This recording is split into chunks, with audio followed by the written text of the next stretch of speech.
আসসালামু আলাইকুম। নতুন আরও একটি ভিডিওতে স্বাগতম জানাচ্ছি। আমরা যারা অ্যান্ড্রয়েড ফোন ব্যবহার করি তারা কম বেশি অনেকেই নেট ইউজ করে থাকি। তো নেট ইউজ করার সময় অনেক সময় দেখা যায় অনেক ধরনের নোটিফিকেশন চলে আসে।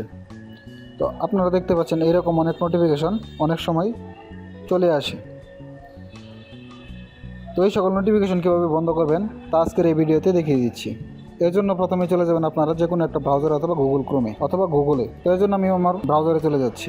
এখানে আসার পর এই যে উপরে যে 3 ডট আইকনটা দেওয়া আছে এখানে ক্লিক করে দিবেন। এখানে আসার পর নিচে দেখতে পাচ্ছেন সেটিংস, এই সেটিংয়ে ক্লিক করবেন। সেটিংয়ে ক্লিক করার পর একটু নিচে আসলে দেখতে পারবেন সাইট সেটিং, তো এখানে ক্লিক করবেন। এখানে ক্লিক করার পর দেখতে পাচ্ছেন কুকিজ অ্যালাউড, তো এখানে আপনারা এখানে ব্লক অল কুকিজ এটাতে ক্লিক করে দিবেন।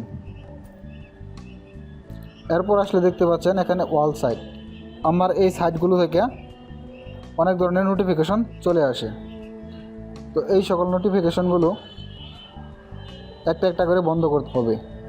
তো এই নোটিফিকেশনগুলো হয়তো আমি কোনো সময় ক্লিক করে দিয়েছি, যার জন্য এগুলো থেকে আমার বারবার নোটিফিকেশন আসে। তো এখানে একটা ইয়েতে ঢুকলাম ক্লিকে, এখানে দেখতে পাচ্ছেন নোটিফিকেশন ব্লক করা আছে। তো এটা ক্লিয়ার অ্যান্ড রিসেট করে দিবেন। এরপর এখানে ব্ল্যাক দিবেন, একটু আবারও ব্যাক দিলেন। তো এখানে আসার পর দেখতে পাচ্ছেন এই যে নোটিফিকেশান, এই নোটিফিকেশান আসবেন। নোটিফিকেশান আসার পর দেখতে পাচ্ছেন এখানে অল ক্রোম নোটিফিকেশন, এই নোটিফিকেশানগুলো কিন্তু আমার সবগুলাই অন করা আছে। তো একটু নিচে একটু স্ক্রল করে দেখতে পারবেন এই যে এই সাইটগুলোতে আমার অন করা আছে। তো আমি এই সাইটগুলো আমি এখন অফ করে দেব, সবগুলো অফ করে দিলাম। তো এখন আমার আর কোনো নোটিফিকেশন, এরকম কোনো নোটিফিকেশন আর আসবে না। তো এই ছিল আমার আজকের ভিডিও। এভাবে আপনারা এরকম নোটিফিকেশনগুলো বন্ধ করে দিবেন। এরকম ভিডিও পেতে অবশ্যই আমার চ্যানেলটা সাবস্ক্রাইব করে পাশে থাকবেন। ধন্যবাদ।